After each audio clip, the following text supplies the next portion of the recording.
Manalangin po tayo.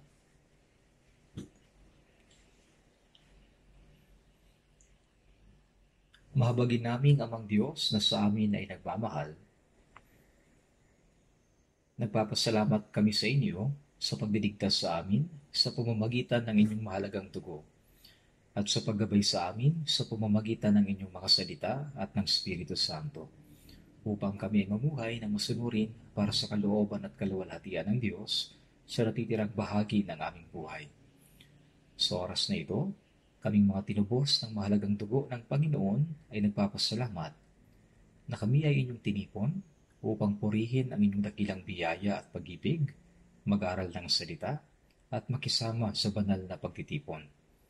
Pakiusap, tingnan niyo po ang bawat isa sa amin at alalayan ng inyong mahabaging mga kamay upang sa natitirang bahagi ng aming buhay ay hindi na kami mamuhay ayon sa mga walang kabuluhang bagay ng mundong ito o sa mga pagnanasa ng laman, kundi para lamang sa kalooban at kaluwalhatian ng Diyos. Gawin niyo po kaming mas ganap upang mabuhay lamang kami ayon sa Espiritu Santo. Pakiusap, panghawakan niyo po ang aming mga iglesia sa buong bansa, ang maraming mga iglesia sa buong mundo, at lahat ng mga kapatid na nagpapanatili ng pananampalataya at nangangaral ng Ebanghelyo kahit nasa may hirap na sitwasyon. Sa pamamagitan ng inyong salita, karunungan at kapangyarihan ng Espiritu Santo upang aming matupad ang misyon sa pagpapalaganap ng Ebanghelyo na ipinagkatiwala ninyo sa amin sa mga huling araw na ito. Sa oras pong ito, kami po'y taimtim na umaasa sa patnubay at tulong ng Espiritu Santo. Ito po ang aming dalangin sa pangalan ng Panginoong Yesus. Amen. Buksan po natin ang Biblia sa Mateo chapter 6.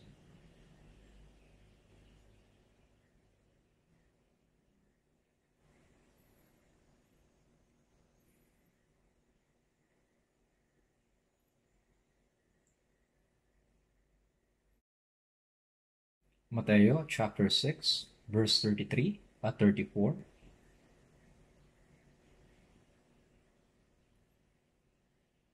Mateo chapter 6, verse 33 at 34. Verse 33 at 34, babasahin ko po. Ngunit hanapin muna ninyo ang kanyang kaharian at ang kanyang katuwiran, at ang lahat ng mga bagay na ito ay pawang idaragdag sa inyo. Kaya't huwag ninyong alalahanin ang bukas, sapagkat ang bukas ang mag-aalala sa kanyang sarili. Sapat na para ngayon ang kabalisahan sa araw na ito.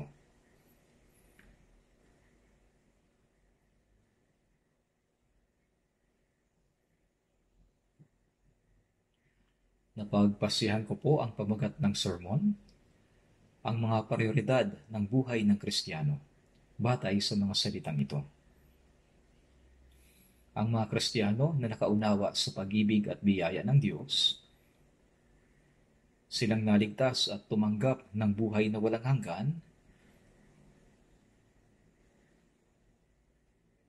sa unang Juan, chapter 2, verse 25, at ito ang pangako na kanyang ipinangako sa atin, ang buhay na walang hanggan. Ang layunin ng pagkamatay ni Jesus at pagdanak ng kanyang dugo upang patawarin ang ating mga kasalanan magpakailanman ay upang magkaroon tayo ng buhay na walang hanggan kasama ng Diyos sa kanyang maluwalhating kaharian, kung saan hindi na magkakaroon ng kasalanan at sumpa. Bilang mga Kristiyano, nabubuhay tayo sa pag-asa sa walang hanggang kaharian ng Diyos at sa kanyang kaluwalhatian. Buksan natin sa mga awit 90, verse 1 to 4. Mga awit 90, verse 1 to 4. Panginoon, ikaw ay naging aming tahanang dako sa lahat ng salinlahi. Bago nilikha ang mga bundok o bago mo nilikha ang lupa at ang sanlibutan, ikaw ay Diyos, mula sa walang hanggan hanggang sa walang hanggan. Iyong ibinabalik ang tao sa alabok, at iyong sinasabi, bumalik kayo, kayong mga anak ng mga tao, sapagkat ang 1,000 taon sa iyong paningin ay parang kahapon lamang kapag ito'y nakalipas, o gaya ng isang gabing pagbabantay.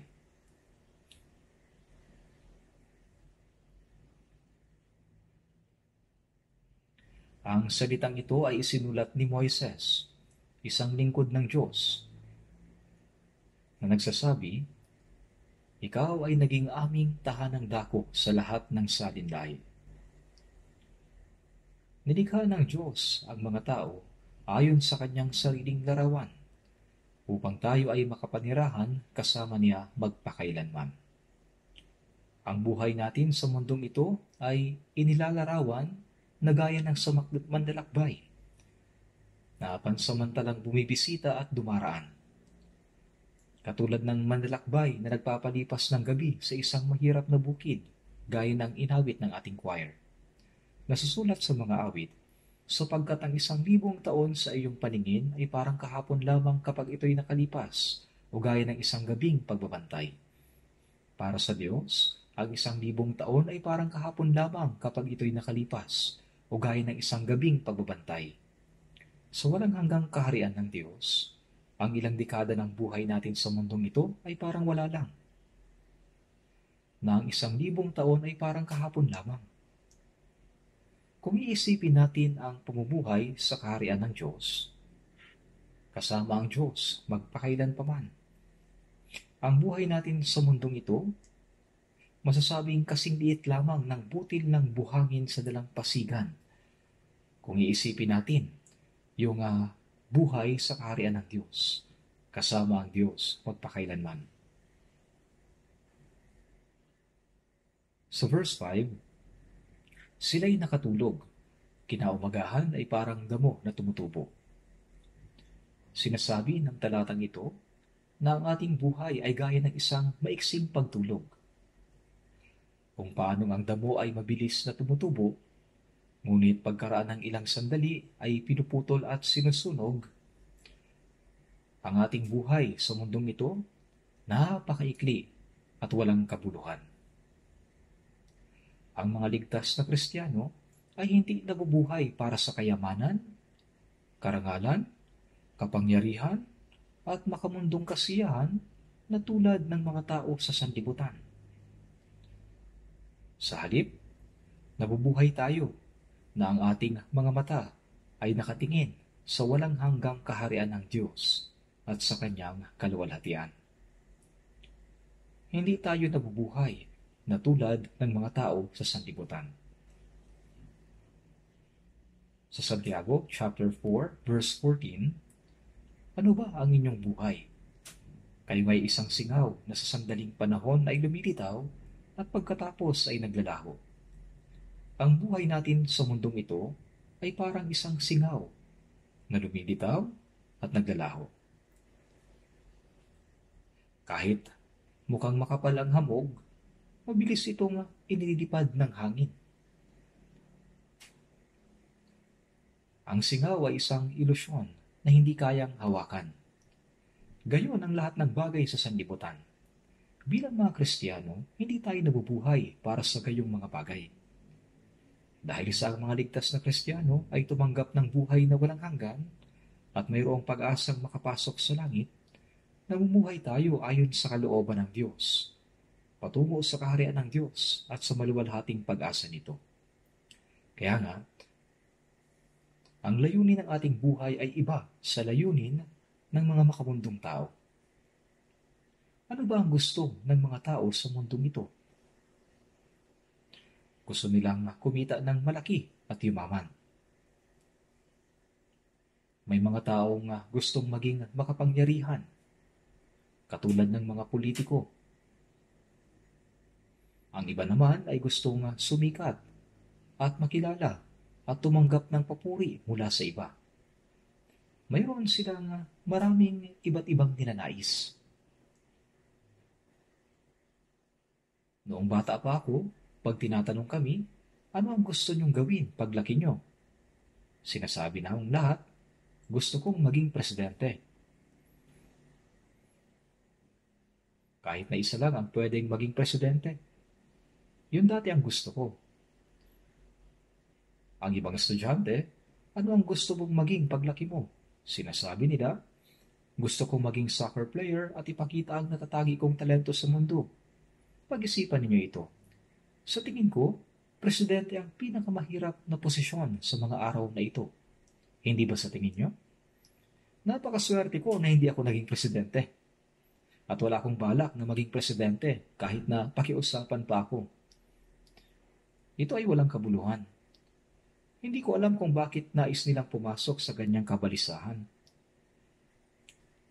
Mabuti kung sila'y manunungkulan bilang tunay na makabayan na may malinaw na layunin habang nakaupo bilang Pangulo. At sinasabi ng ilang tao, gusto kong maging mayaman at mamuhay ng marangya kahit na minsan lang. Ang ganyan ay tulad ng isang panaginip sa gabi. Kahit na sa panaginip mo ikaw ay naging hari o mayaman, paggising mo, wala ang lahat ng ito. Wala lang. May mga salitang tulad nito sa Biblia. Sa Isaiah chapter 29 verse 8, gaya ng panaginip ng isang pangitain sa gabi, at gaya ng kung ang isang gutom ay nananaginip na siya'y kumakain, at nagising na ang kanyang pagkagutom ay hindi napawi, o gaya ng kung ang isang taong uhaw ay nanaginip na siya'y umiinom, at gumising na nangihina. Ano man ang mangyari sa panaginip, pagkagising mo, wala lang. May kasabihan tayo na ang buhay ay panaginip lamang. Alam natin na ang lahat ng bagay sa mundong ito ay walang kabuluhan. Kaya nga nabubuhay tayo para sa buhay na walang hanggan, para sa kaharian ng Diyos at maluwalhating pag-asa. Bakit pa kailangang mag-aral ng mga estudyante kahit na ayaw nila? Nahihirapan sila ng sobra dahil hindi nila gusto ang mag-aral. Ang dahilan kung bakit tinitiis nila ang hirap sa pag-aaral ay upang magtagumpay sila sa mundo at maging mayaman. Umaasa sila. Ngunit ang totoo, walang kabuluhan ang kanilang pag-asa. Maraming tao ang nagtitiis ng matitinding hirap para lamang yumaman. Para sa kanila, pera ang pinakaunang prioridad sa buhay. Ito yung pinakaunang prioridad sa buhay nila. Bilang mga Kristiyano, dapat nating isipin kung ano ang prioridad natin sa buhay. Ang lahat ng tao sa mundo ay maraming bagay na dapat gawin. Ngunit may mga bagay na dapat unahin at may mga bagay na hindi dapat unahin. Ano ang dapat na unahin? Ang mga bagay na pinakamahalaga ang dapat na mauna.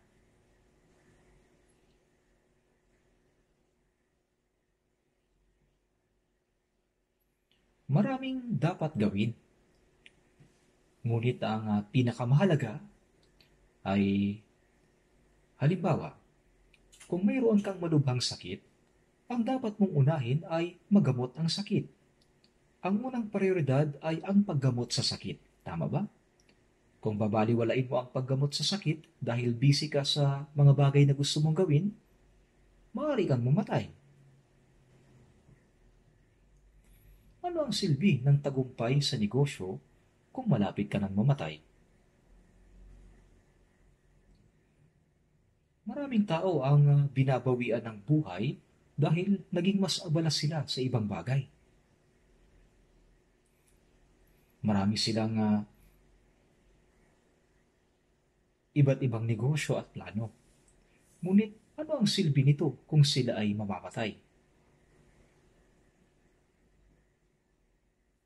Kaya nga, gaya sa ipinapakita natin sa Bible Seminar, ang parehong mayamang tao sa Amerika at Korea ay hindi nabuhay ng matagal. At binanggit nila kung gaano kawalang kabuluhan ang kanilang buhay nang mamamatay na sila sa sakit. Halimbawa ay si Steve Jobs. Siya ay na-diagnose na may pancreatic cancer noong 2004 at siya ay sumailalim sa isang malaking operasyon.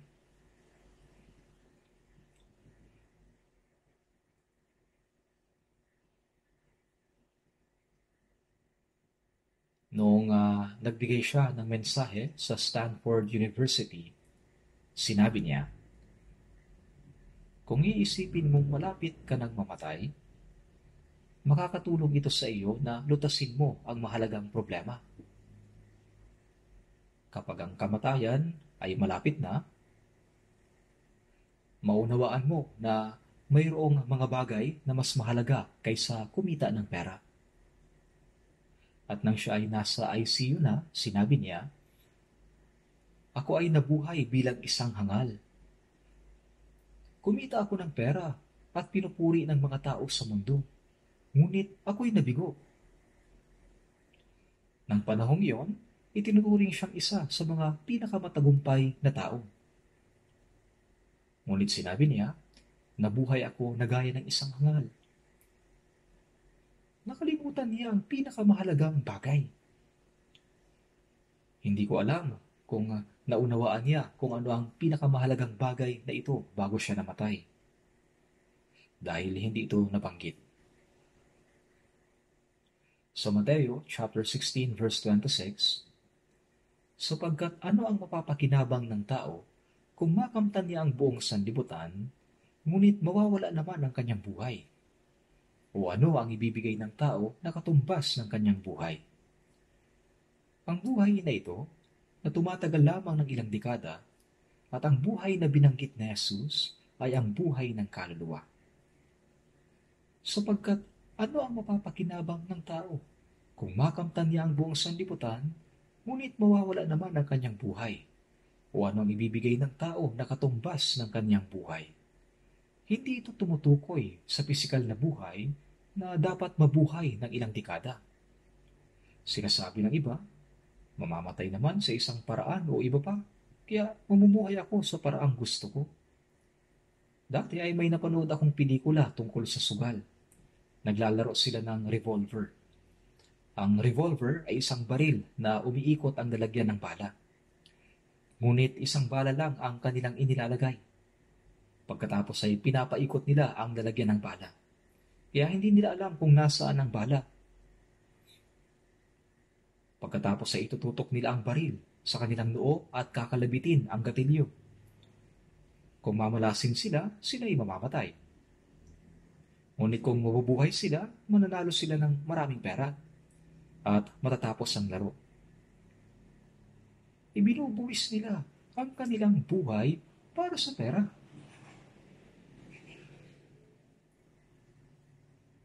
Maraming tao ang sumusugal para mabilis na kumita ng maraming pera. Nalalaman natin kung gaano kahangal at kawalang kabuluhan ang gayong mga bagay. Kaya ang pagkawala ng kayamanan ay mawalan ng kaunti. Ang pagkawala ng kalusugan ay ang pagkawala ng lahat. At ang pagkawala ng iyong kaluluwa ay walang hanggang pagkawasak. Kaya kahit na mawala ang lahat ng bagay sa mundo, hindi dapat mawala ang iyong kaluluwa. Sa Ecclesiastes chapter 9 verse 3, sinasabi, "Gayon din ang puso ng mga tao ay puno ng kasamaan, at ang kaululan ay nasa kanilang puso habang sila'y nabubuhay, at pagkatapos niyon ay nagtutungo sila sa kamatayan." Ang tao ay nabubuhay na may pusong puno ng kasamaan, at ang kaululan ay nasa kanilang puso habang sila'y nabubuhay. May mga taong nababaliw sa babae, may nababaliw sa kapangyarihan, may nababaliw sa pera, at may nababaliw sa samot-saring bagay na kanilang iniibig sa mundong ito. Sa Lucas chapter 12 verse 15, sinabi ni Jesus, "Mag-ingat kayo at magbantay laban sa lahat ng kasakiman, sapagkat ang buhay ng tao ay wala sa kasaganaan ng kanyang mga ari-arian." Ang layunin ng buhay sa mundong ito ay hindi upang magkaroon ng masaganang pag-aari o pera. Ang ganitong uri ng pag-asa ay walang kabuluhan dahil maglalaho din ang lahat ng mga ito.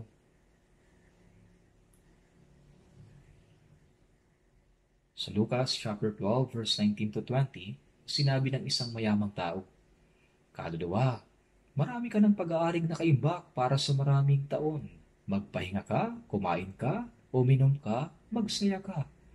Subalit sinabi sa kanya ng Diyos, hangal, sa gabing ito ay kukunin ng iyong kaluluwa, at kanino kaya mapupunta ang mga bagay na inihanda mo?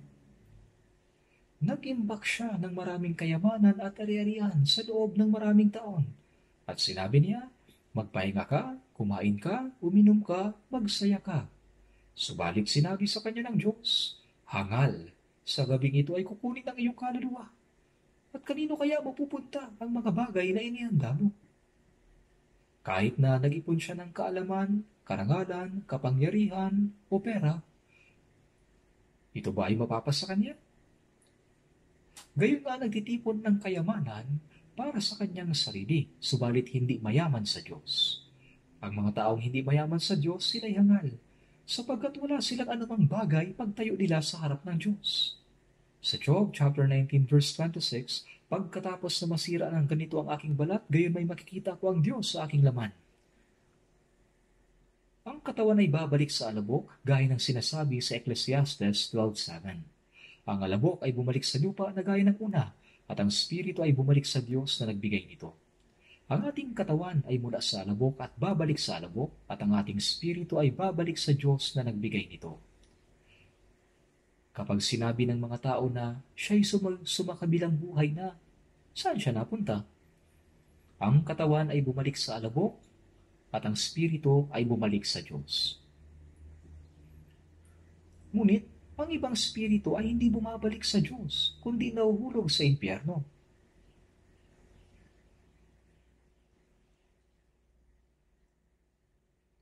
Kaya nga silang nagtitipon ng maraming bagay para sa kanilang katawang lupa, ngunit hindi nakapaghanda sa harap ng Diyos ay tinatawag na hangal. Ang dapat gawin ng isang tao habang nabubuhay sa mundo ay unawain ang pag-ibig ng Diyos at ang biyayang dumarating sa pamamagitan ni Jesucristo at magkaroon ng tiyak na pag-asang makapasok sa kaharian ng Diyos. Magkaroon ng tiyak na pananampalataya. Kahit na makuha ng isang tao ang lahat ng gusto niya sa mundo, kung ang kanyang kaluluwa ay mawawala sa harap ng Diyos, siya ang pinakakaawa-awang tao. Ang lahat ng bagay sa mundo ay lilipas pagkaraan ng ilang sandali.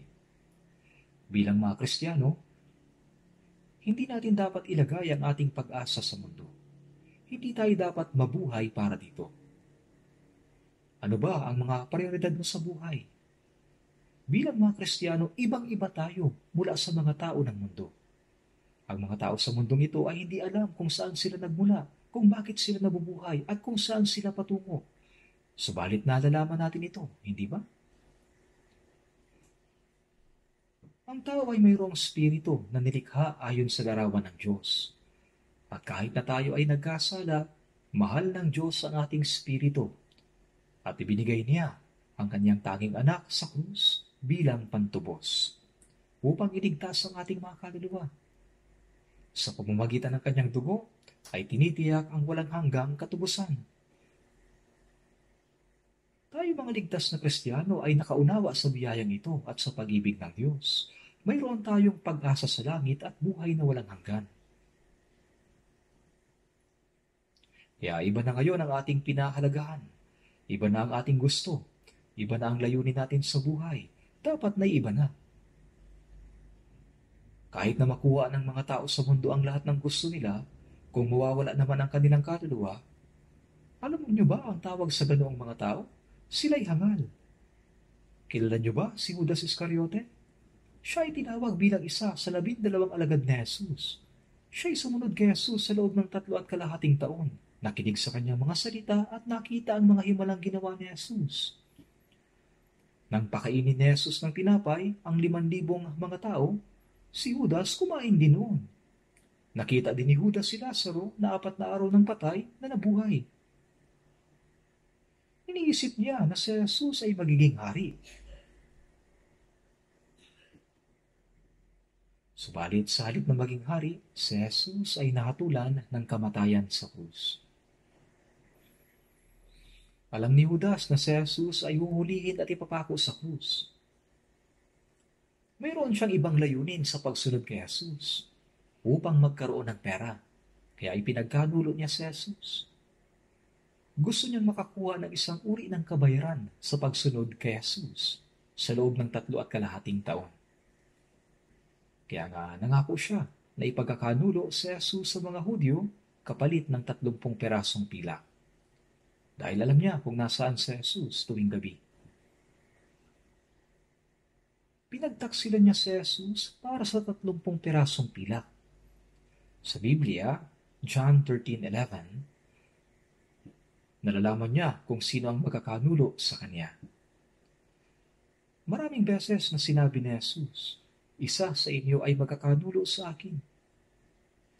Sinabi ni Jesus bago ang kanyang muling pagkabuhay sa Mateo chapter 26 verse 24, tunay na papanaw ang anak ng tao tulad ng nasusulat tungkol sa kanya. Ngunit kahabag-habag ang taong iyon na sa pamamagitan niya ipagkakanulo ang anak ng tao. Mabuti pa sana sa taong iyon ang hindi na siya ipinanganak. Kung hindi sana siya ipinanganak, hindi siya mapupunta sa impyerno. Dahil sa ang tao ay may espiritu na nilikha ayon sa larawan ng Diyos, kapag ang katawan ay mamatay, hindi ito magtatapos doon. Ang mga naligtas ay papasok sa walang hanggang kaharian ng Diyos.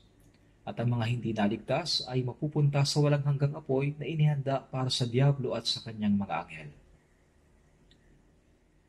Kaya kung hindi ka ligtas, mabuti pa sanang hindi ka ipinanganak, di ba? Bakit ka pa nabuhay? Upang magdusa? Upang gumawa ng dakilang bagay para sa sarili sa mundo? Paano? Ang kamatayan ay nasa malapit. Maaaring dumating ang kamatayan anumang oras.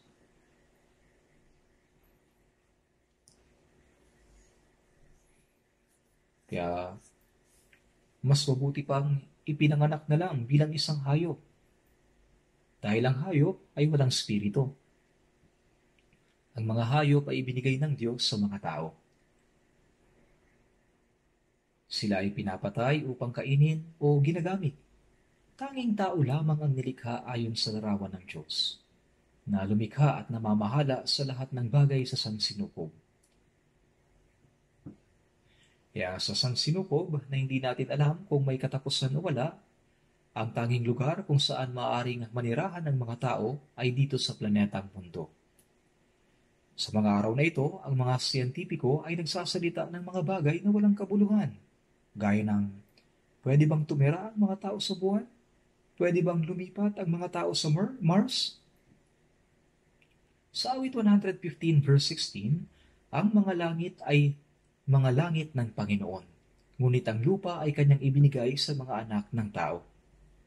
Ang ibinigay ng Diyos sa tao ay ang lupang ito, earth lamang. Paano nila mapapaunlad ang agham sa sarili nilang paraan at titira sa buwan? Ang umaga doon 130 degrees Celsius at ang gabi ay negative 160 degrees. Wala doong hangin, wala doong tubig. Bakit nila ginagawa ang katawa-tawang bagay? Nakarating ng minsan, kaya bakit pa magpapatuloy? Gumagasa sila ng napakaraming pera. May balak ba silang i-develop yon? Sa totoo lang, ito ay talagang kabaliwan. Paano naman ang Mars? Kukuha daw ng mga tao para tumira sa Mars. Talagang katawa-tawa po ito. Papahintulutan ba ito ng Diyos? At ano ang gagawin nila kapag naroon na sila? Wala namang kahit na ano doon. Kaya ang mga taong malayo sa Diyos ay gumagawa ng lahat ng uri ng kamangmangan. Para sa mga hindi naligtas, mas mabuti pa para sa kanila na hindi na ipinanganak. Gayunpaman, kahit na mawala sa isang tao ang lahat ng bagay sa mundo, kahit na mabigo siya sa mundong ito, kung ang kanyang kaluluwa ay ligtas at mayroon siyang tiyak na pag-asang makapasok sa langit, ang taong iyon ang pinakamatagumpay na tao. Diba? Kaya tayo ang pinakamatagumpay na tao sa mundo. Diba? Tama? Hindi nyo ba ito alam? Naku, mahirap ako sa mga araw na ito. Halos hindi na ako kumikita ng pera sa pagtatrabaho. at hindi ako pinapansin ng mga tao. Ngunit ako ang pinakamatagumpay na tao? Abay, syempre. Kahit na wala kang kahit na ano, ang taong tunay na ligtas ang pinakamatagumpay na tao. Job 19:26, pagkatapos na masira ng ganito ang aking balat, gayon may makikita ko ang Diyos sa aking laman. Papasok tayo sa kaluwalhatiang iyon pagkatapos.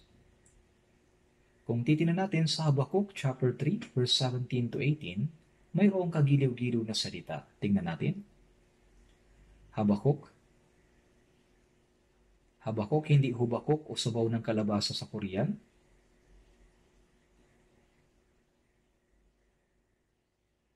Bago ang Sefanyas, Habakuk, chapter 3, sa Lumang Tipan. Habakuk, chapter 3.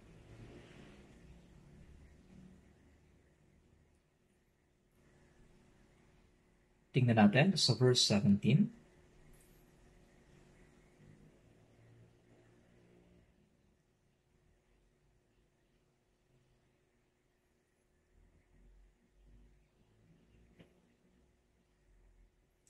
Habakuk chapter 3 verse 17. Bagamat ang puno ng igos ay hindi namumulaklak, ni magkakaroon man ng bunga sa mga puno ng ubas, ang ulibo ay hindi magbubunga at ang mga bukid ay hindi magbibigay ng pagkain, ang kawan ay aalisin sa kulungan at hindi na magkakaroon ng bakahangan sa mga silungan. Gayon may magagalak ako sa Panginoon. Ako'y magagalak sa Diyos ng aking kaligtasan. Ang taong ito ay walang kahit na ano. Bagamat ang puno ng igos ay hindi namumulaklak, walang bunga ang mga puno ng ubas, ang olibo hindi nagbubunga, ang bukid hindi nagbibigay ng pagkain, kawan inalis sa kulungan, walang bakahalan sa silungan, wala siyang anumang bagay. Dahil nagkaroon ng maraming kahirapan ang mga tao sa Israel. Subalit, gayon may magagalak ako sa Panginoon. Ako'y magagalak sa Diyos ng aking kaligtasan. Ipagpalagay natin wala tayong kahit na ano dito sa mundo. Itong katawan lang natin ang mayroon tayo. Dahil wala tayong kahit na ano. Gayon pa man, kung ang ating espiritu ay naligtas, tayo ang pinakamatagumpay na tao sa mundo. At magagalak tayo. Ako'y magagalak sa Diyos ng aking kaligtasan. Alam niyo ba kung gaano kadakila ang kaligtasang natanggap natin? Nang tayo ay naligtas, tayo ay nagagalak. Ngunit kapag nakakaranas ng kahit na kaunting kahirapan, sinasabi natin, ano ba naman ito? Naligtas ka, at ito isang napakabuting bagay. Ibigay man sa iyo ang lahat ng bagay sa mundong ito, ngunit ano ang silbi nito kung hindi ka ligtas? Sinasabi sa Hebreo chapter 11 verse 24, sa pananampalataya, nang nasa hustong gulang na si Moises, ay tumangging siya'y tawaging anak ng anak na babae ni Faraon. Siya'y naging anak ng prinsesa ng Ehipto. Kung kikilo siya ng maayos, pwede siyang maging hari ng Ehipto. Nang panahong iyon, ang kaharian ng Ehipto ang nangunguna. Ngunit tinalikuran niya ang pagiging anak ng prinsesa at piniling magdusa alang-alang kay Kristo. Nabuhay siya 1,500 years bago dumating si Kristo. Ngunit alam niya ang tungkol sa Kristong darating. Kaya sa Hebreo chapter 11 verse 26, kanyang itinuring na malaking kayamanan ang magdusa alang-alang kay Kristo kaysa mga kayamanan ng Ehipto. Maraming mga kayamanan sa Ehipto. Itinuring niya na ang magdusa alang-alang kay Kristo ay malaking kayamanan kaysa mga kayamanang mayroon siya. Bakit? Sapagkat kanyang pinagtutuunan ng pansin ng gantimpala. Kaya pinangunahan ni Moises ang mga Israelita palabas ng Ehipto at naglakbay sa ilang sa loob ng 40 taon. Si Moises ay talagang kamanghamanghang tao. Pagkatapos niyang mailabas ang mga Israelita sa ilang, Sinubukan ng mga taong patayin si Moises. Kanilang sinabi, bakit mo kami inilabas upang pahirapan? Bumalik na lang, bumalik na tayo sa Ehipto. Gaano ba karaming kahirapan ang naranasan niya nang pangunahan niya ang mga Israelita patungo sa lupain ng Kanaan? Ngunit pinagtuunan ni Moises ng pansin ang gantimpala. Kanyang itinuring na malaking kayamanan ang magdusa alang-alang kay Kristo kaysa mga kayamanan ng Ehipto. Ganoon din sa atin. Kahit na anong hirap at pagdurusa ang mayroon tayo sa mundong ito, pansamantala lamang ang lahat ng mga ito. Pupunta tayo sa langit, sa walang hanggang kaharian.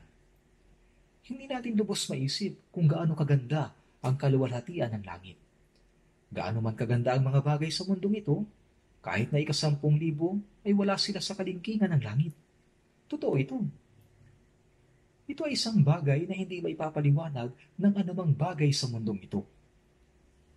Sa langit, makakapiling natin ang Diyos, ang ating Ama, na sa atin ay nagligtas, at si Jesucristo na tumubos sa atin, kasama ang makalangit na hukbo ng mga anghel, at doon tayo maninirahan magpakailanman, sa isang lugar na walang pagluha, walang pagdurusa.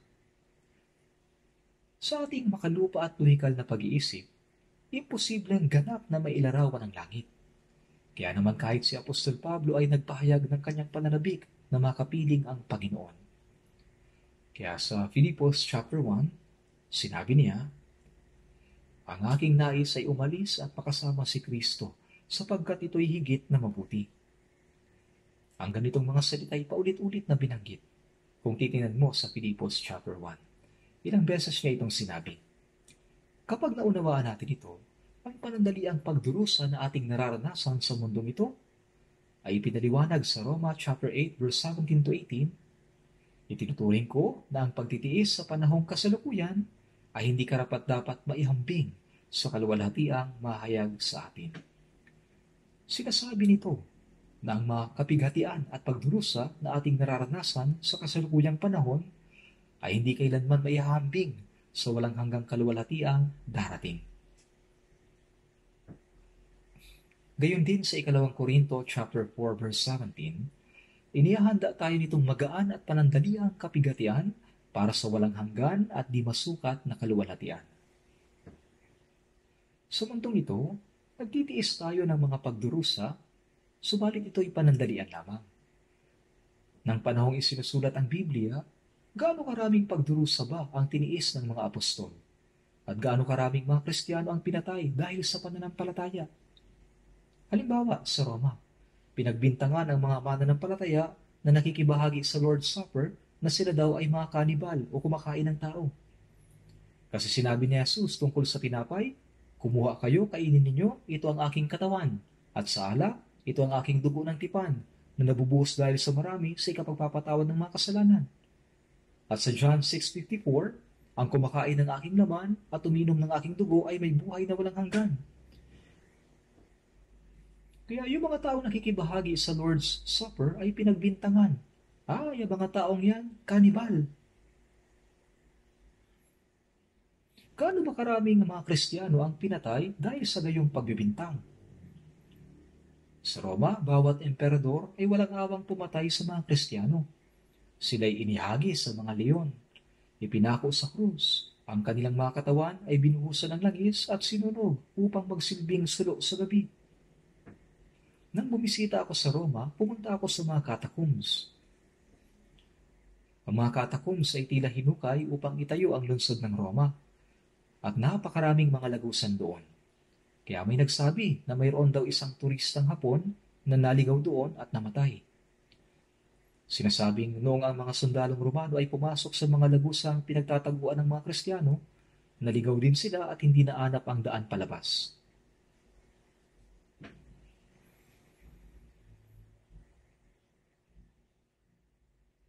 Kaya dahil dito, isang maliit na bahagi lang ng catacombs ang bukas para sa mga turista at ang ibang bahagi ay hinarangan na. Kapag namartir ang isang Kristiyano, ang kanilang katawan doon inililibing. Kadalasan, nakaukit ang mga salitang dito nakahimlay si ganito at ganoon. At isang nakaukit na gaya nito ang nakasulat. O kamatayan, nasaan ang iyong pagtatagumpay? Kamatayan, nasaan ang iyong tibo? Nakuukwit doon ang mga talatang ito sa unang Korinto 15:55.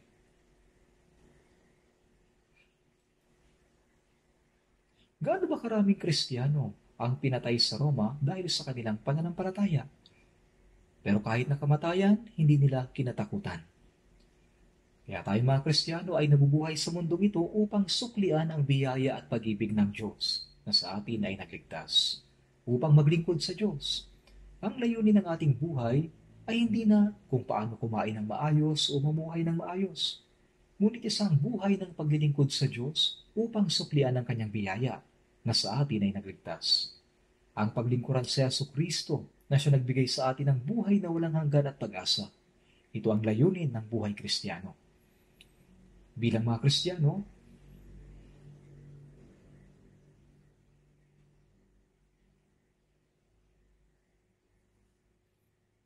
ipinapaalala sa atin ng Roma chapter 12 verse 11, huwag maging tamad sa pagsisikap, maging maalab sa spirito na naglilingkod sa Panginoon.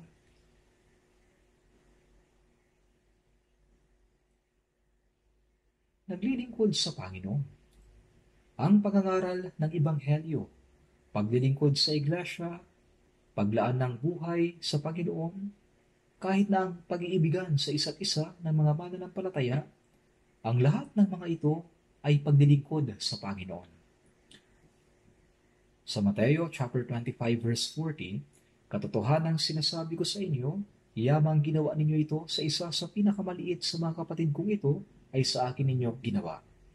Nangangahulugan ito na ang pangangaral ng Ebanghelyo, pagdilingkod sa iglesia, at pagtulong sa mga kapatid ay mga gawain ng pagdilingkod sa Panginoon.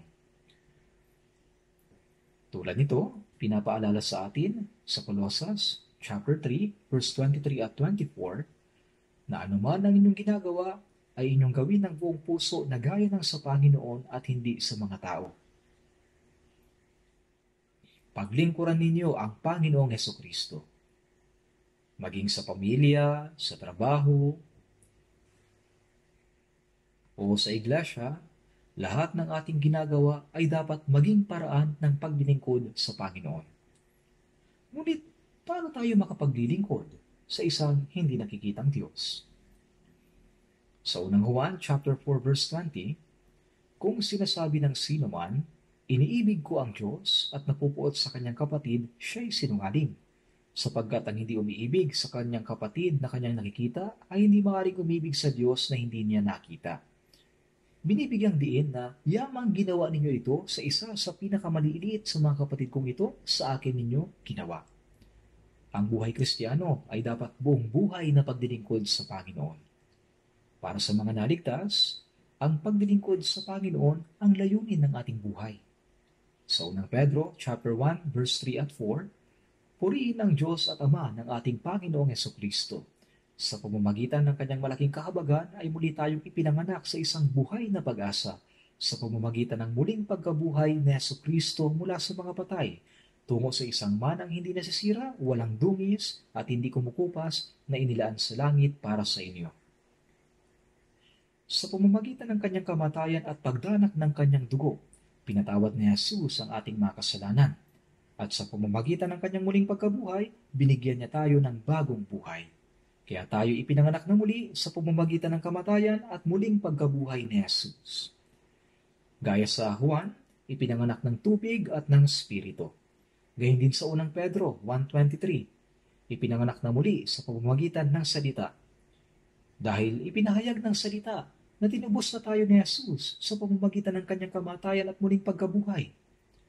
Ang John chapter 3 verse 5, ipinanganak ng tubig at ng Espiritu, may parehong kahulugan. Ang tubig ay tumutukoy sa katarungan ng Diyos, at ang Espiritu ay tumutukoy sa buhay ng Diyos. Binayaran ni Jesus ang hinihingi ng katarungan ng Diyos sa pamamagitan ng kanyang kamatayan, at binigyan niya tayo ng panibagong buhay sa pamamagitan ng kanyang muling pagkabuhay. Kaya nga tubig at Espiritu.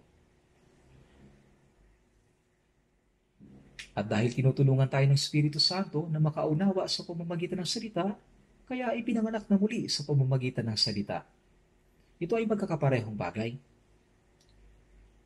Para sa mga naligtas, ang Diyos ay naghanda ng walang hanggang mana para sa atin. Nabubuhay tayo para sa mana na iyon. Sa awit 116, verse 12, ano ang aking isusukli sa Panginoon sa lahat niyang kabutihan sa akin? Ngayon, ang layunin sa pag-aaral ng Biblia ay upang matuklasan kung paano natin masusuklian ang biyaya ng Diyos na sa atin ay nagligtas. Sa pamamagitan ng Biblia, natututunan natin kung paano masusuklian ang biyaya ng Diyos.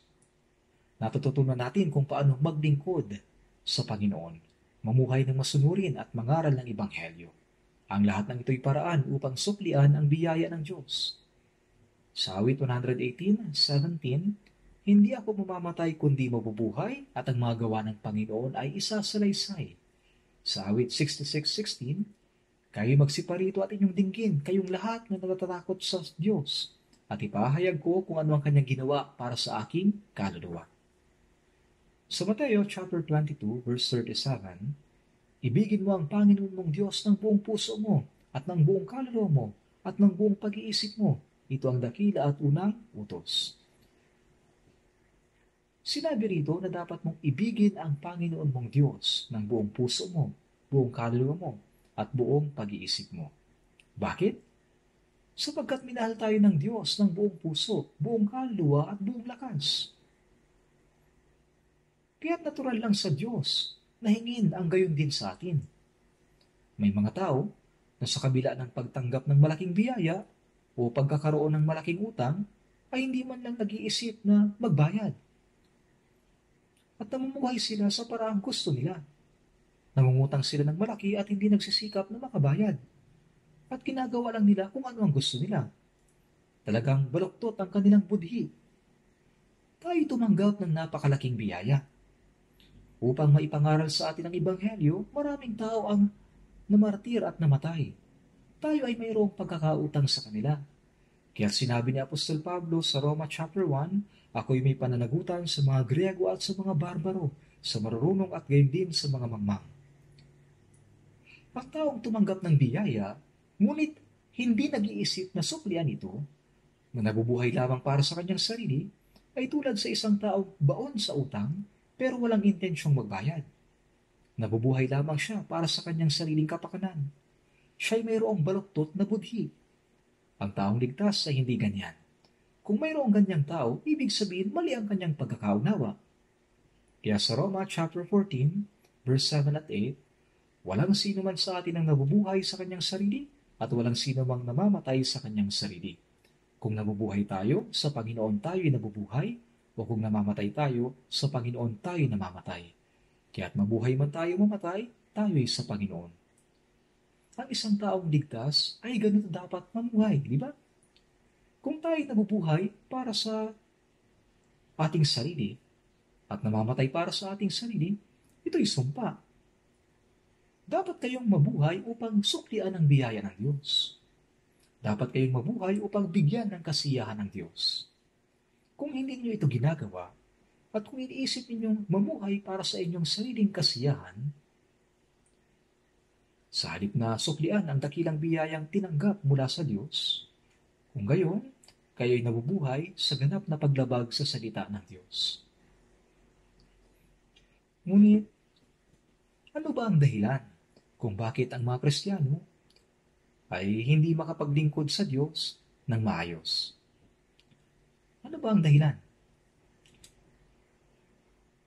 Sa karanasan ko sa pag-aaral, nakakita ako ng mga Kristiyano na talagang nagsusumikap sumunod sa salita ng Panginoon. Nagsisikap silang mamuhay ayon sa kanyang kalooban.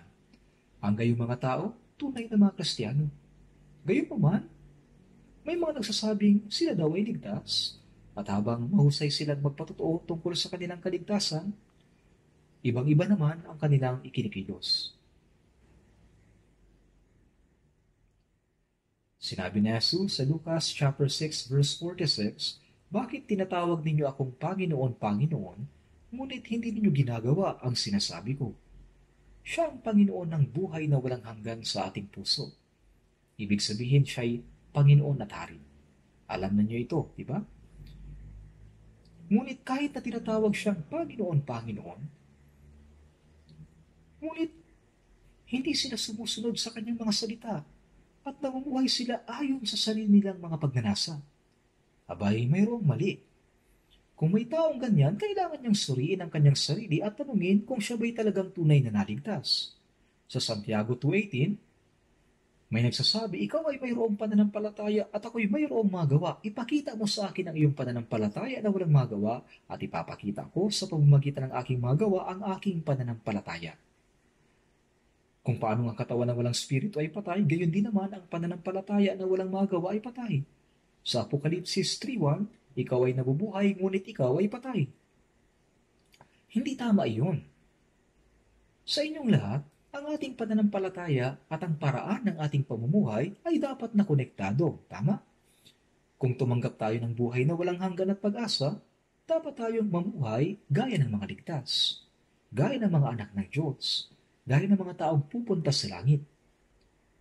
Pwede bang mabuhay ang isang taong pupunta sa langit na gaya ng isang taong pupunta sa impyerno? Siyempre hindi. Hindi yun katanggap-tanggap. Sa Mateo 6:24, walang makapaglilingkod sa dalawang Panginoon. Nagtaka ako tungkol dito. Pagkatapos ay nakita ko nakasulat, Diyos at kayamanan. Nang una, naisip ko, napakabuti ng Panginoon, mayroon bang maglilingkod sa kayamanan na parang sa Diyos? Ngunit nang pag-isipan kong mabuti, tama. May mga taong nagsasabing naniniwala daw sila, ngunit naglilingkod sila sa kayamanan kaysa sa Diyos. Ibig sabihin, ay hindi mo sila pwedeng parehong paglingkuran. Hindi ka makapaglilingkod sa Diyos at sa kayamanan. Sa unang hari, chapter 17, verse 33, pagkamatay ni Solomon, ang kaharian ng Israel ay nahati sa dalawa, North Israel at South Judah. Ang North Israel ay winasak ng Assyria noong 722 BC. Kaya ang mga dayuhan ay dumating at naghalo ang mga Hintil at mga Hudyo. Tinatawag sila ng Biblia na pinaghalong bayan. Kaya ang mga taong ito ay naglilingkod sa Diyos, ngunit naglilingkod din sila sa mga Diyos-Diyosan. Pinaglilingkuran nila ang Diyos, at kasabay nito, pinaglilingkuran din nila ang mga Diyos-Diyosan. Ito ay isang napakalaking kontradiksyon.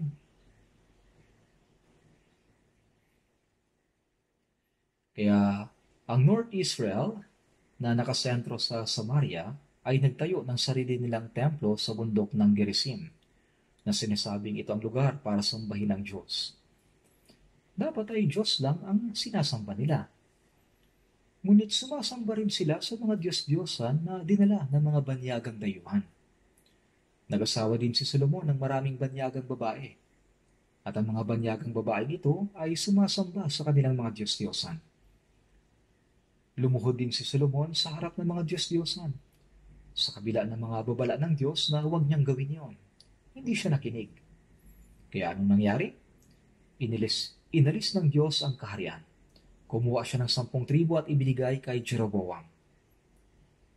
Ibinigay niya ang lipi ni Judah sa kanyang anak na si Rehoboam. Ang lipi ni Levi ay ibinigay upang maglingkod sa templo ng Diyos. Napaganda sana kung patuloy silang naglingkod sa Diyos ng tapat. Ngunit sa huli, pareho nilang pinaglingkuran ang Diyos at ang sanlibutan. Sa Levitico chapter 26 verse 1, huwag kayong gagawa para sa inyong sarili ng mga Diyos-Diyosan.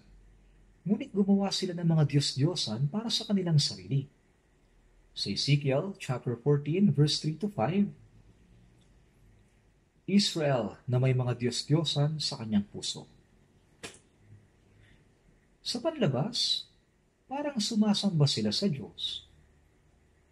Ngunit sa kanilang puso, ang sinasamba nila ay mga Diyos-Diyosan.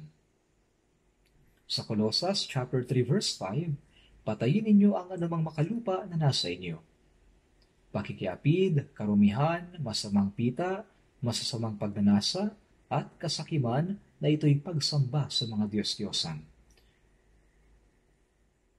Ang paano magkaroon ng maraming pera at maging mayaman sa mundong ito ay kasakiman ng mga Kristiyano. Ito'y kasakiman. Sa ikalawang Timoteo chapter 3 verse 1 at 2, sa mga huling araw ay darating ang mga panahon ng kapighatian sapagkat ang mga tao ay magiging maibigin sa kanilang sarili, maibigin sa salapi, mga maibigin sa kalayawan sa halip ng mga maibigin sa Diyos. Ang sino mang naglilingkod sa pera ay naglilingkod sa kanyang sarili. Tama? Naniniwala sila na pera ang magbibigay sa kanila ng kasiyahan. Sinasabi ng Biblia na minamahal ng Diyos ang kaluluwa ng kanyang mga ligtas na anak at inaalagaan din ang kanilang pisikal na pangangailangan. Sa Mateo chapter 10 verse 30, at maging ang mga buhok ng inyong ulo ay bilang na lahat. Hindi ba ipinagbibili ng isang kusing ang 2 maya? Ang salitang asarion ay tumutukoy sa pinakamababang denominasyon ng pera. Ang 2 maya ay pinagbibili sa isang kusing. Ibig sabihin, itinuturing na maliit ang halaga ng maya, may pinakamababang halaga. Ngunit kahit na ito'y isang maya na hindi mahalaga, isa man sa kanila ay hindi mahuhulog sa lupa na hindi batid ng inyong ama. Sa Mateo 10:31, kayo ay higit na mahalaga kaysa maraming maya. Tingnan ninyo ang mga ibon sa impapawid. Hindi sila naghahasik o gumagapas o nag-iimbak man sa mga kamalig, ngunit pinapakain sila ng inyong ama na nasa langit. Hindi ba higit na mahalaga kayo kaysa kanila? Pansinin ninyo ang mga liryo sa parang kung paano silang lumalaki. Sila'y dinadamitan ng maganda ng Diyos. Hindi ba lalo niya kayong bibihisan kayong maliliitang pananampalataya? Nagsalita ang Diyos sa iba't ibang paraan. Inaalagaan niya mga ibon sa impapawid at dinadamitan ang mga liryo sa parang. Gaano pa kayo aalagaan ng makalangit na Ama? At dahil sa hindi nila kayang paniwalaan ito, gumagawa sila ng sarili ng Diyos upang maging masaya. Sa Roma chapter 8 verse 32, siya na hindi ipinagkait ang kanyang sariling anak, kundi ibinigay dahil sa ating lahat. Si Jesus ay kapantay ng Diyos. Gayunpaman, hindi niya ipinagkait ang kanyang sariling anak, kundi ibinigay sa ating lahat bilang pantubos sa lahat ng tao. Siya na hindi ipinagkait ang kanyang sariling anak, kundi ibinigay dahil sa ating lahat, bakit naman hindi ibibigay sa atin ng walang bayan ang lahat ng mga bagay? Ibinigay niya ang lahat.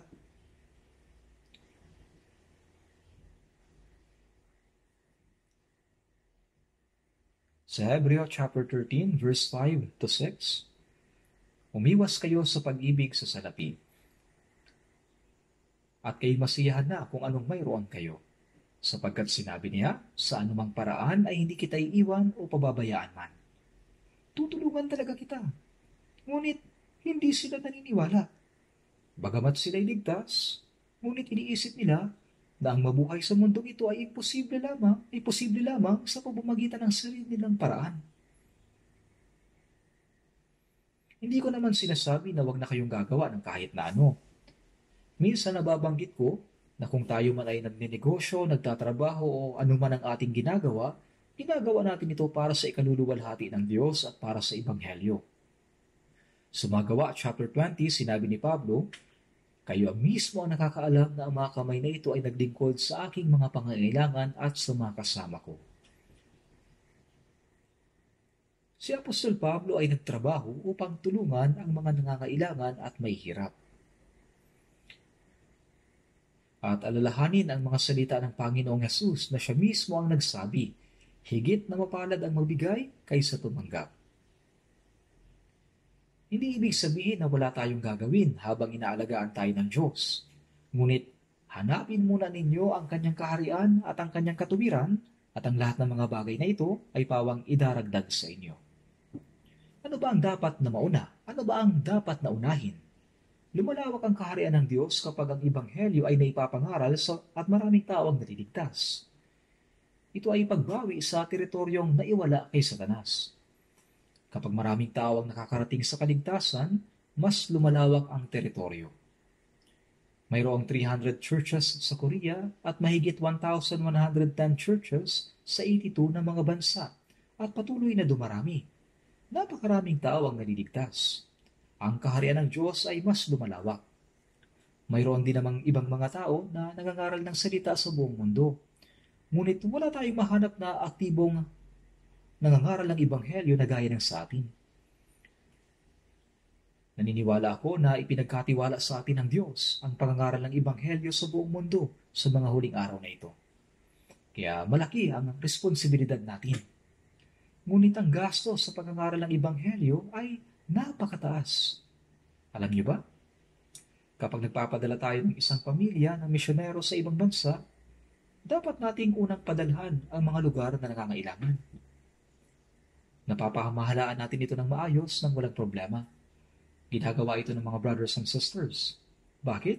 Dahil nabubuhay lamang tayo para sa Ebanghelyo.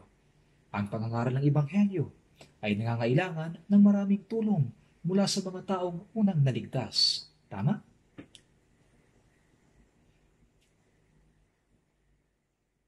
Sa Lucas, chapter 16, verse 9, makipagkaibigan kayo para sa inyong mga sarili sa pamamagitan ng mga kayamanan ng kalikuan. Kayamanan ng kalikuan. Ibig sabihin, ang lahat ng bagay na mayroon ng isang taong ligtas ay pag-aari ng Diyos. Kabilang ang lahat niyang kayamanan, katawan at spirito. Ang ating katawan at spirito ay binili na ng kanyang dugo. Kaya sino na ngayon ang nagmamay-ari sa ating katawan? Ang Diyos. Kaya at mabuhay man tayo o mamatay, tayo ay sa Panginoon. Ano ngayon ang gawain na dapat nating gawin? Ang gawain na nakakapagbigay kasiyahan sa Diyos. Ang gawain ng pagpapalawak sa kaharian ng Diyos. Hanapin ninyo ang kanyang kaharian. Dumating nawa ang kaharian mo. Sinabihan tayong manalangin ng ganito, ngunit hindi sapat ang manalangin lamang. Para sa pagpapalawak ng kaharian ng Diyos, kailangan nating ialay ang ating kalayaan, oras, kaligayahan, at kung kailangan, maging ang ating buhay. Sa panimula ng Iglesia, lahat ng apostol ay namatay habang nangangaral ng Ebanghelyo. Wala ni isang namatay na payapa. Sinabi ni Pablo na bago siya pinugutan ng ulo, ako'y ibinuhos na tulad sa inuming handog. Sinabi ito ni Apostol Pablo kay Timoteo. Sinabi rin niya, makipagtiis ka alang-alang sa Ebanghelyo ayon sa kapangyarihan ng Diyos. Ang Ebanghelyo ay naipapangaral sa pamamagitan ng maraming mga pagdurusa at sakripisyo ng mga naligtas na tao. Alam ba ninyo kung gaano karaming tao ang nagdusa, nagsakripisyo at pinatay upang ang Ebanghelyo ay makarating sa atin? Ngayon, tayo naman ang kailangang magsakripisyo upang maipangaral ang Ebanghelyo sa mga hindi paligtas na tao. Kaya para sa pangangaral ng Ebanghelyo, para sa kaharian ng Diyos. Sa unang Pedro, chapter 2, verse 9, ngunit kayo isang lahing pinili, isang maharlikang pagkapari, isang bansang banal. Ang mga ligtas na tao ay sambayanan ng Diyos. Sinasabi sa Lucas, chapter 17, verse 20 at 21, ang kaharian ng Diyos ay hindi darating na may mga palatandaang makikita. Ang kaharian ng Diyos ay nasa inyo. Nang maligtas tayo, ang kaharian ng Diyos ay naitatag sa puso natin. Ang bawat naligtas ay papasok sa kaharian ng Diyos. Mayroong tatlong pangunahing elemento sa isang bansa: soberanya, teritoryo at mga tao. Ano ang silbi ng isang bansa kung wala naman itong mga tao? Ang kaluwalhatian ng isang hari ay nasa dami ng taong bayan. Ang kaluwalhatian ng Diyos ay nasa dami ng mga taong ligtas. Sa John 15 verse 8, na kayo'y magbunga ng marami. Ibig sabihin ay maligtas ang maraming tao. Sa pamamagitan nito'y naluluwalhati ang Ama, at kayo'y maging mga alagad ko. Ito ay nagpapatunay na tayo mga alagad ni Kristo. Sa ikalawang Pedro chapter 3 verse 13, ayon sa kanyang pangako ay naghihintay tayo ng bagong langit at ng bagong lupa kung saan ang katuwiran ay naninirahan. Sinasabing, kung saan ang katuwiran ay naninirahan.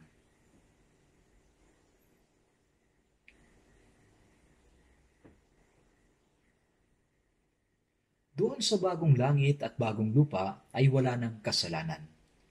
Katuwiran na lamang ng Diyos. Sa puso ng mga ligtas na tao, ang katuwiran ng Diyos natutupad. Ang katuwiran ay tumutukoy sa buhay na masunurin sa Diyos, buhay na nagmamahalan sa isa't isa, at buhay na sumusunod sa kalooban ng Diyos. Ang lahat ng katuwirang ito ay umiiral sa kaharian ng Diyos. Ang pagpapalaganap ng Ebanghelyo ay pagpapalawak sa kaharian ng Diyos.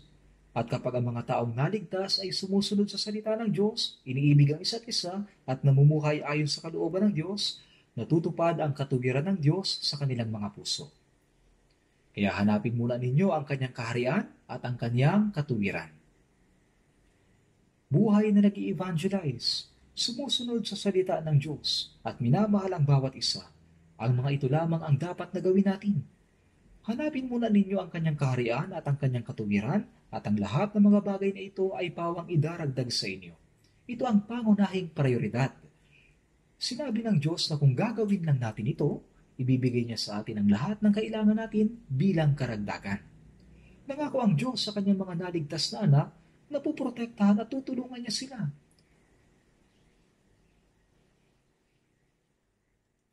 Maging sa mundong ito, hindi ba't sinisikap ng mga magulang na tulungan ang kanilang anak na mamuhay ng maayos at umunlad sa anumang paraang kaya nila? Maaaring sabihin ng ibang tao, anong klaseng anak siya? Ngunit kung tatanungin mo ang kanyang mga magulang, siya ang pinaka-importanteng anak para sa kanila. Mahal na mahal din ng mga tao ang kanilang anak at tinutulungan sila. Gaano ba kaya sa atin ang Diyos Ama?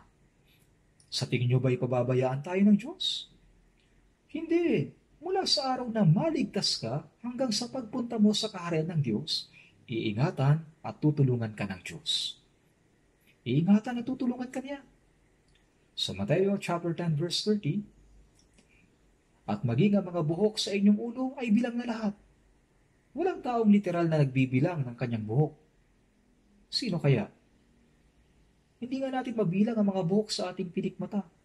Ibig sabihin, alam ng Diyos ang lahat ng tungkol sa atin.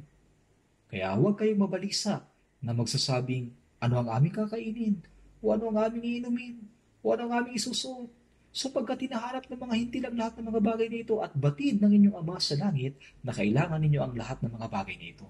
Alam niya. Ibig bang sabihin ay wala siyang gagawin? Hindi. Tinutulungan niya tayo. Pero may mga taong hindi naniniwala dito. Tinutupad ng Diyos ang kanyang mga pangako. Dapat mong paniwalaan ito. Pinatawad na ng Diyos ang ating mga kasalanan sa pamamagitan ng dugo ni Jesus. Ngunit kung hindi ka maniniwala, ito'y walang silbi sa iyo. Pagkatapos ng kaligtasan, dapat din tayong maniwala na iniingatan at tinutulungan niya tayo. Kung hindi, hindi ka mapoprotektahan ng Diyos.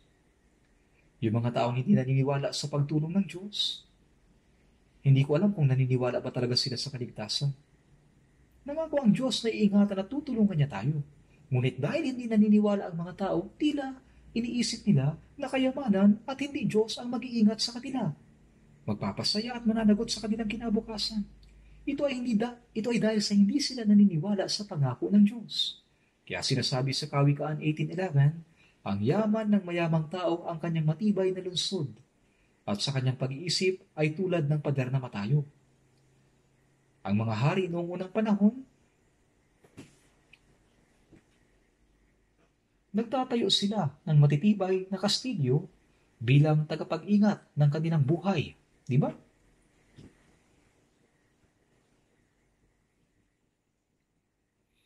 Noong nakaraang linggo, pumunta ako sa Japan para sa New Year retreat.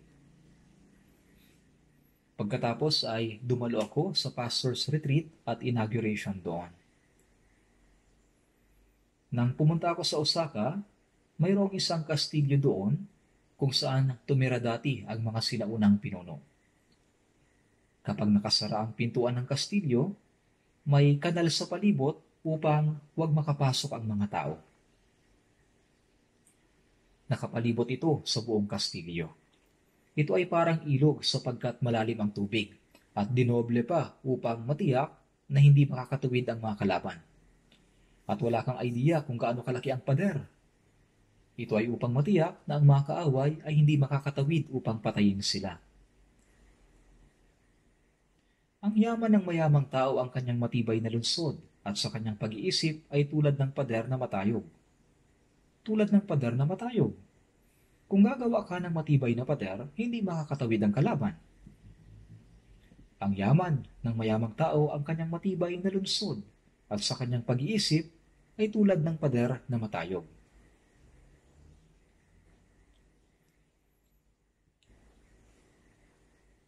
Itinayo ni Emperor Qin Shi Huang ang Great Wall of China para protektahan ang kanyang sarili. Sa takot na baka salakayin siya at patayin ang kanyang mga kaaway. Nagsugo din siya ng 500 lalaki at babae upang hanapin ang eliksir ng buhay. Gayunpaman, hindi sila bumalik. Sapagkat wala naman talagang eliksir ng buhay. Ang taong iyon ay nabuhay lamang ng 49 na taon at namatay ng mas maaga kaysa iba. Gayunpaman, kung tayo mga Kristiyano ay nag-iisip na, kung marami akong kayamanan, maiingatan ako ng kayamanan iyon. Magiging maayos ang aking kinabukasan at ako'y maiingatan. Kung gayon, hindi natin kailangan ng Diyos. Ito ay paglilingkod sa kayamanan sa halip na sa Diyos. Makipagkaibigan kayo para sa inyong sarili sa pamamagitan ng mga kayamanan ng kalikuan. Kung mayroon tayong kayamanan, dapat natin itong mabilis na gamitin para sa Ebanghelyo. Kailangan nating paghandaan ang ating pagtanda at pagre-retiro. Ngunit hindi magandang mag-focus ng sobra dito. Diyos ang bahala sa iyong kinabukasan at pagre-retiro kung mamumuhay ka ayon sa kalooban ng Panginoon. Sa John chapter 17 verse 10, mayroong panalangin si Jesus ng gabi bago siya namatay. Ang lahat ng sa akin ay iyo, at ang sa iyo ay akin, at ako'y naluluwalhati sa kanila. Nangangahulugan ito na kung ang sa akin ay sa Diyos at ang sa Diyos ay sa akin. Kung sasabihin natin na ang lahat ng mayroon tayo ay sa Diyos at mamumuhay tayo ayon sa kanyang kalooban, Diyos ang sasagot sa lahat ng tungkol sa atin. Dapat din tayong manalangin gaya nito. Ama, lahat ng sa akin ay sa Diyos at lahat ng sa Diyos ay akin. At sa Malakias chapter 3, ang tithes o ikapo ay sa Diyos. At ang mga kumukuha ng ikapo ay sinasabing nagnanakaw sa Diyos. Ang huling propeta, 400 taon bago dumating si Jesus, ay si propetang Malakias. Nanaway ang Diyos sa Malakias chapter 3 verse 8. Nanakawan ba ng tao ang Diyos? Kayo'n may ninanakawan ninyo ako. Ngunit inyong sinasabi, paano ka namin ninanakawan? Sa mga ikasampung bahagi at sa mga handog. Siyempre, ang ikapo ay dapat na ibigay sa Diyos. Hindi ito nangangahulugan na 1/10 lang ang sa Diyos at ang iba ay sa akin. Ang 1/10 o ikapo ang unang pagsunod. Pagkilala na lahat ay pag-aari ng Diyos. At ang natitirang siyam ay dapat ding gamitin ayon sa kalooban ng Diyos. Sa chapter 3 verse 10, subukin ninyo ako ngayon, sabi ng Panginoon ng mga hukbo. Tingnan ninyo kung hindi ko bubuksan para sa inyo ang mga bintana ng langit at ibubuhos sa inyo ang pagpapala na walang sapat na kalalagyan. Ito lang ang talata na nagsasabi sa atin na subukin ng Diyos. Kung sinasabi natin ang lahat ng ang sa akin ay sa Diyos, kung gayon ang lahat ng sa Diyos ay akin. At sinabi ng Diyos na ibubuhos niya ang isang pagpapala na walang sapat na kalalagyan.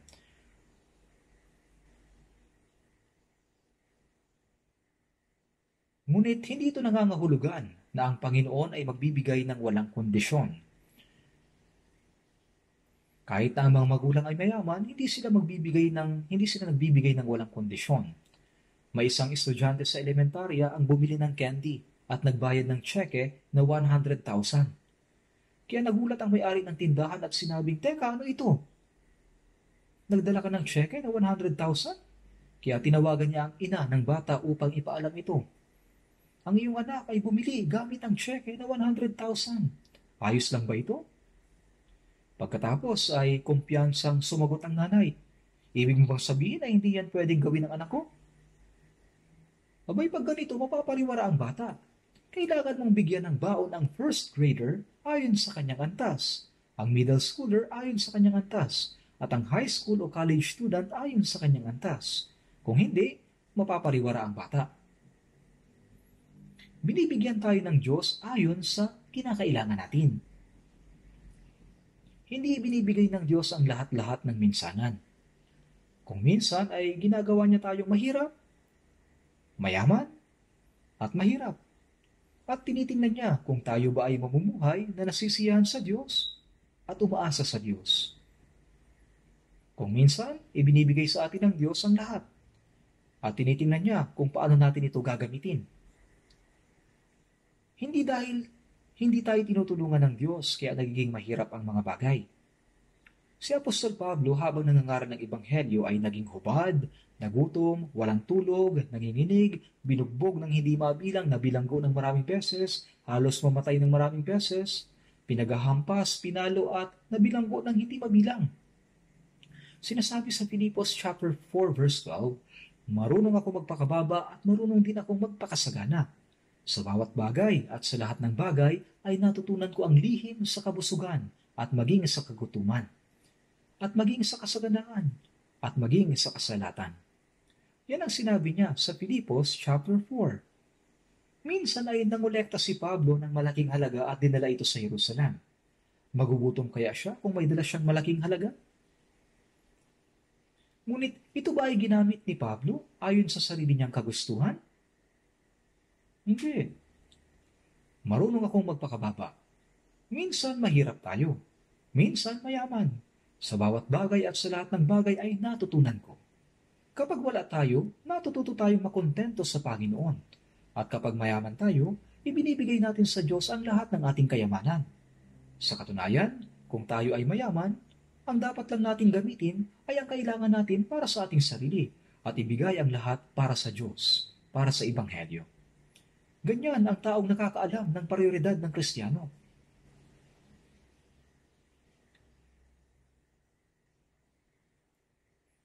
Kaya nga alam na alam ng mga Kristiyano ang Mateo 6:33.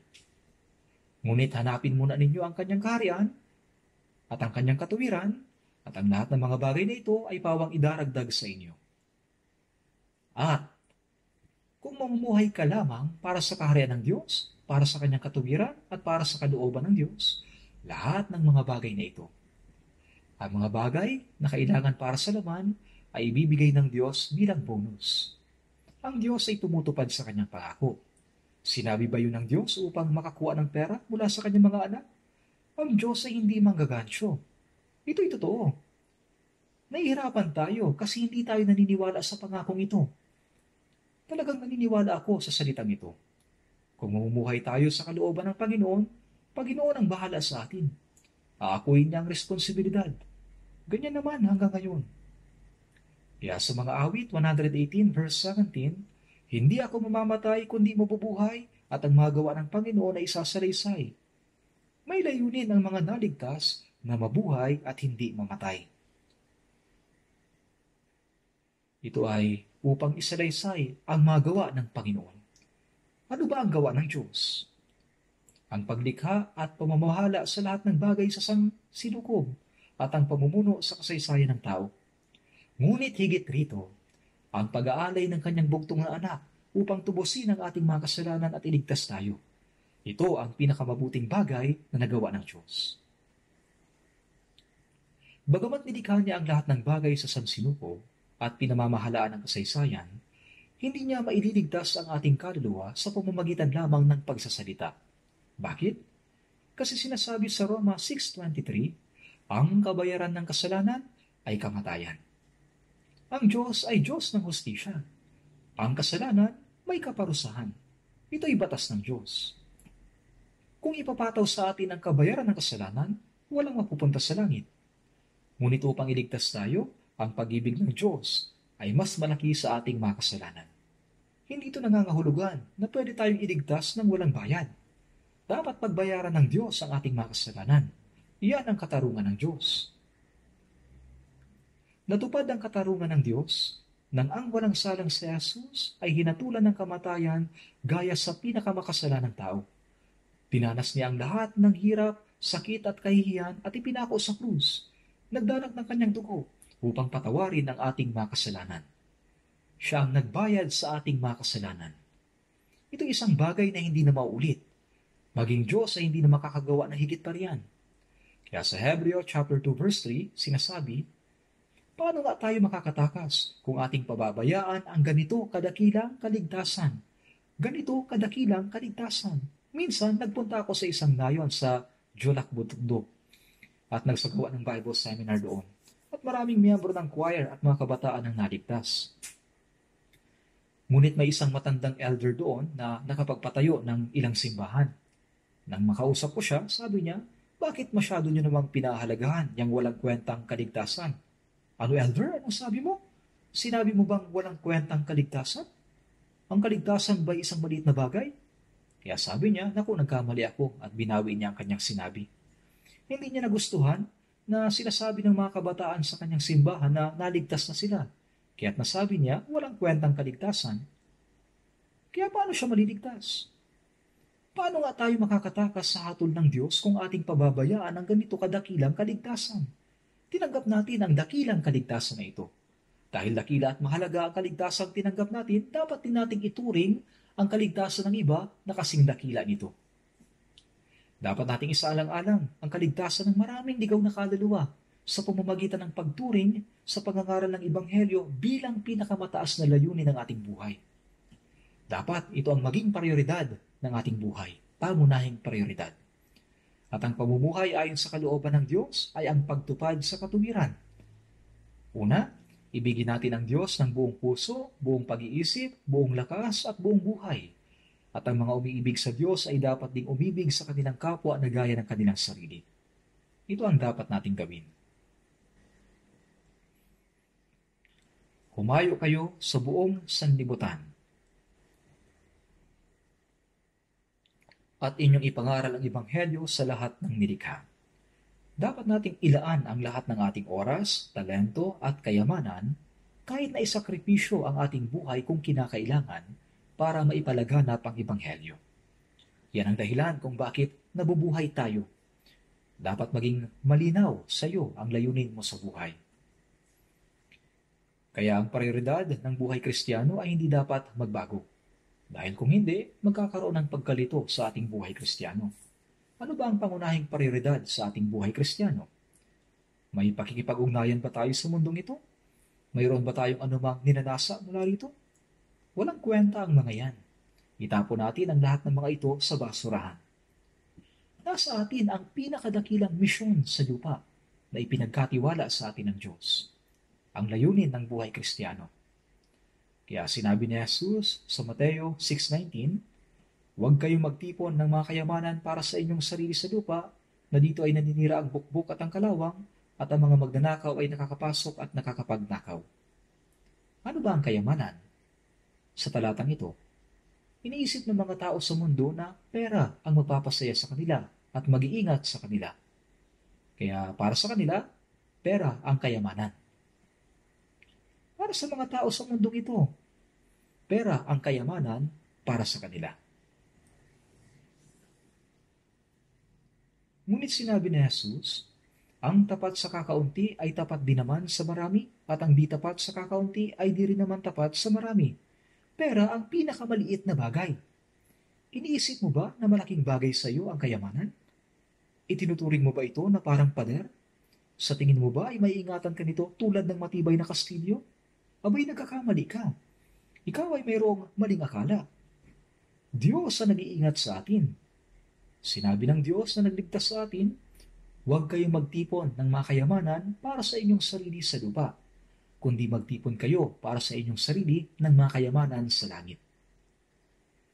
Ang magtipon ng mga kayamanan sa langit ay hindi nangangahulugan na kapag nagbibigay tayo ng offering, itinatambak ito sa makalangit na kabalik.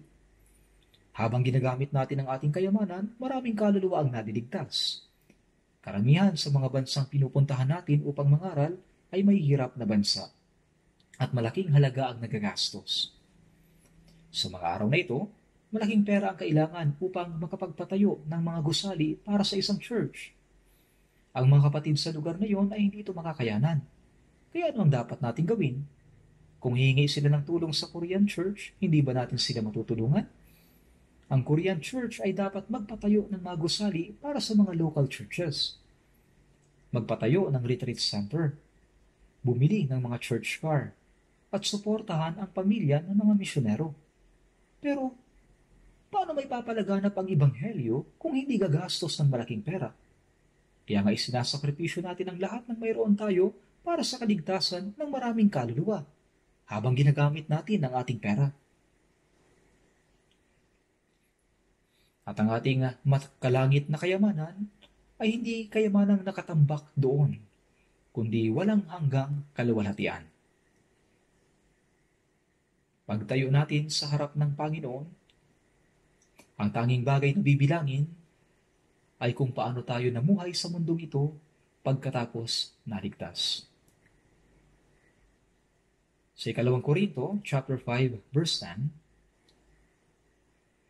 tayong lahat ay kailangang humarap sa hukuman ni Kristo, upang bawat isa ay tumanggap ng kabayaran sa mga bagay na ginawa niya sa pamamagitan ng katawan, maging mabuti man o masama. Ang pamumuhay ayon sa kalooban ng Diyos ay mabuti, at ang hindi pamumuhay ayon sa kalooban ng Diyos ay masama.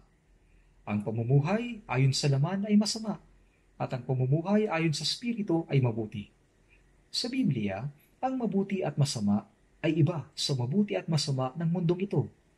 Kaya't sinabi ng Biblia sa Santiago 4:17, sino mang nakakaalam ng paggawa ng mabuti, ngunit hindi ito ginagawa, ito'y kasalanan sa kanya.